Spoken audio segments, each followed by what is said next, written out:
జై వీరబ్రహ్మ జై గోవింద బాంబ జై. నేను మీ కృష్ణమాచార్య. శ్రీ బ్రహ్మపదం గోచారవశాత్తు ఉన్నటువంటి గ్రహగతులు గవ ప్రశ్నను క్రోడీకరించుకొని 2026 సంవత్సరం జూన్ మాసం ధనుసు రాశి వారి యొక్క రాశిఫలం. శివాయ బ్రహ్మణే నమ. వీరబ్రహ్మేంద్ర స్వామినే నమో నమ. జై వీరబ్రహ్మ జై గోవింద బాంబ జై. వచ్చినటువంటి ఫలితం 2. ఇది చంద్రుడికి సంబంధించినటువంటి ఫలితం. మీ దైనందిన జీవితంలో మానసికమైనటువంటి దృఢత్వమే చెప్పదగినటువంటి సూచన. చంద్రుడు మనఃకారకుడు, వాక్కారకుడు. కొన్ని విషయాల్లో ఎక్కువగా ఆందోళన పడటం, గాబరా పడటం వల్ల చిన్న సమస్యను కూడా మీరు పెద్దదిగా అర్థం చేసుకునే అవకాశం ఉంది. కేతువు, బృహస్పతి కొన్ని విషయాల్లో ఆటంకాలు కలిగించే అవకాశం ఉంది.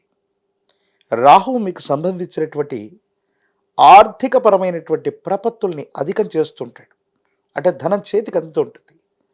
మీరు చేసే ప్రయత్నాలు సఫలీకృతం అవుతుంటాయి. అనుకూలవంతమైనటువంటి స్థితిగతుల్లో మీ యొక్క జీవితం కూడా ఉండబోతూ ఉంటుంది. కానీ కొన్ని విషయాల్లో మాత్రం దేవగురువు అయినటువంటి బృహస్పతి బలం లేకపోవడం, కేతువు కొన్ని విషయాల్లో ప్రతికూలవంతమైనటువంటి ఫలితాలు ఇవ్వటం వల్ల ఒంటరైపోయాం, ఏమీ చేయలేకపోతున్నాం, ఒక్కసారిగా ఉన్నటువంటి సమస్యలన్నీ కూడా అధికమయ్యాయేమోనన్న ఆలోచన కలుగుతుంటుంది.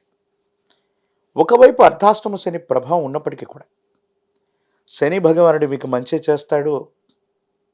మీ కమ్యూనికేషన్స్ పెరగటమే కాదు, దూర ప్రాంత ప్రయాణాలు, విదేశీ సంబంధమైన వ్యవహారాలకి చాలా అనుకూలంగా ఉంది. విదేశీ ధనాన్ని కూడా మీరు సంపాదించే అవకాశం ఉంది. అంటే అర్ధాష్టమ శనిలో కూడా శని భగవానుడికి మీకు మంచి చేయబోతున్నాడు అనటంలో ఎటువంటి సందేహం కూడా లేదు. కానీ ఆరోగ్యపరమైనటువంటి అంశాల్లో మాత్రం గొంతు నొప్పి అవ్వచ్చు, జలుబు అవ్వచ్చు, జీర్ణ వ్యవస్థకు సంబంధించిన ఇబ్బందులు, ఒబేసిటీ, ఎక్కువ బరువు పెరగటం, హార్మోన్కు సంబంధించినటువంటి ఇన్బ్యాలెన్స్ మిమ్మల్ని బాగా ఇబ్బంది పెట్టేటువంటి అవకాశం ఉంటుంది. వీటి పట్ల జాగ్రత్త. భార్యాభర్తలకు సంబంధించిన జీవితమే కాదు, మీరు నచ్చిన, మెచ్చిన, ప్రేమించినటువంటి వ్యక్తులతో కూడా మీ ప్రమేయం లేకుండానే వాళ్ళిద్దరి మధ్య కూడా మీ ఇద్దరి మధ్య అనవసరమైనటువంటి అపోహలు, అపార్థాలు, అపనిందలు వచ్చే అవకాశం ఉంది. అంటే మీరు పొరపాటు చేయకపోయినా కొన్ని సందర్భాల్లో తప్పుగా అర్థం చేసుకునేటువంటి పరిస్థితులు, ఎప్పుడో చేసిన పొరపాటుకి ఇప్పుడు మనం శిక్ష అనుభవించాల్సి రావటం, ఇలాంటివన్నీ కూడా కలుగుతుంటాయి. ఆర్థికంగా కొన్ని సందర్భాల్లో ధనం చేతిలో ఉండకపోవటం, అన్యాయంగా ఖర్చు అయిపోవటం, ఏం చేయాలో అర్థం కానటువంటి స్థితిగతుల్లో జీవితం ఉన్న సందర్భంలో భగవంతుడు కాలం లెక్క కట్టించినట్టుగా ఒక ఊహించనటువంటి ఒక వ్యక్తి ద్వారా మీకు ఆర్థిక సహాయం లభిస్తుంది. కానీ ఎంత ఆర్థిక సహాయం లభించినప్పటికీ కూడా పరిస్థితులు సజావుగా లేనటువంటి కారణంగా చాలా ఇబ్బందులు, చాలా సమస్యలు, చాలా ప్రతిబంధకాలతో కూడిన పరిస్థితిని, కొన్ని సవాళ్లతో కూడినటువంటి ప్రతి సందర్భాన్ని జయించవలసి వస్తుంది. అంటే మీరు చేస్తున్న ప్రతి ప్రయత్నాల్లో కూడా కొన్ని సవాళ్లతో ముడిపడి ఉంటాయి. ఇవి మీ మానసికంగా మిమ్మల్ని ఇబ్బంది పెట్టేటువంటి అంశాలు. కుటుంబపరమైనటువంటి వ్యక్తులు అవ్వచ్చు, ఇంటా బయట ఉన్నటువంటి వ్యక్తుల మీద కూడా ఒక్కో సందర్భంలో విరక్తి కలుగుతుంది.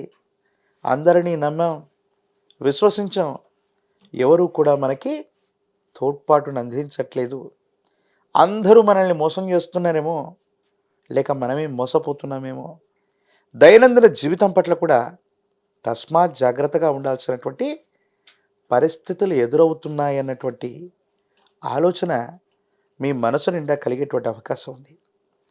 ఏది ఏమైనప్పటికీ కూడా కొన్ని ప్రతికూలవంతమైనటువంటి గ్రహగతులు, సవాళ్లు ఒకవైపు ఎదురవుతాయి, మరోవైపు మాత్రం ధనం చేతికి వస్తుంది. కానీ కుటుంబ జీవితం, వివాహ జీవితం, ఆరోగ్యపరమైనటువంటి అంశాలు మాత్రం మిమ్మల్ని కొంత ఇబ్బంది పెట్టేటువంటి అవకాశం కనిపిస్తూ ఉంటుంది. రాజకీయపరమైనటువంటి రంగంలో ఉన్నటువంటి వాళ్ళకి, ప్రజా సంబంధమైనటువంటి పదవి బాధ్యతలు లభించడానికి కొంత ఆలస్యం అవ్వచ్చు. మీ పేరుని మీ అనుచరులు అవ్వచ్చు, మీతో పాటు ఉన్న మిత్రులు వాళ్ళ స్వలాభం కోసం ఉపయోగించుకోవటం వల్ల చెడ్డ పేరు లభించే అవకాశం ఉంటుంది. వీటి పట్ల తస్మాత్ జాగ్రత్త. ఏది ఏమైనప్పటికీ కూడా మీ దైనందిన జీవితంలో చాలా ఉన్నతమైనటువంటి స్థితిగతులకు వెళ్ళాలని మీరు చేసే ప్రయత్నాలకు అవకాశాలు అయితే లభిస్తాయి. కానీ విజయం వాయిదా వేసినట్టుగా మీ పనులు పూర్తవటంలో ఏదో తెలియనటువంటి జాప్యం మాత్రం కలిగే అవకాశం ఉంది. విద్యార్థులకి ద్వితీయార్థం బాగుంది. మంచి ఉత్తీర్ణత లభిస్తుంది. ప్రఖ్యాతి చెందినటువంటి కళాశాలలో సీట్లు లభించేటువంటి అవకాశం కనిపిస్తుంది. నిరుద్యోగులకి ఉద్యోగకాలం. వివాహం కానటువంటి స్త్రీ పురుషులు మాత్రం కొంతకాలం వేచి ఉండవలసినటువంటి పరిస్థితి గోచరిస్తుంది. మీ సమీప ప్రాంగణంలో ఎక్కడైనా దత్తాత్రేయ స్వామి అవ్వచ్చు, దక్షిణామూర్తి అవ్వచ్చు, వీరబ్రహ్మేంద్ర స్వాముల వారు అవ్వచ్చు, ఇటువంటి గురుదేవతా స్వరూపాల్ని విశేషంగా ఆరాధన చేసిన, గురుచరితని పారాయణ చేసిన, ఇప్ప నూనెతో దీపారాధన చేస్తున్న అత్యంత అనుకూలవంతమైన ఫలితాన్ని మీరు తప్పకుండా పొందేటువంటి అవకాశం కనిపిస్తుంది. ఏది ఏమైనప్పటికీ కూడా తీవ్రమైనటువంటి నరఘోష, నరదిష్టి, నరపీడలు ఉన్నాయి కాబట్టి తంత్రమాల చూర్ణం చేత అనునిత్యం కూడా స్నానం చేసే ప్రయత్నం చేయండి. తప్పకుండా యోగదాయకమైన ఫలితాన్ని మీరు పొందేటువంటి అవకాశం కనిపిస్తుంది. మరిన్ని వీడియోలు చూడడానికి మన ఛానల్ని లైక్ చేయండి, షేర్ చేయండి, తప్పకుండా సబ్స్క్రైబ్ చేయండి.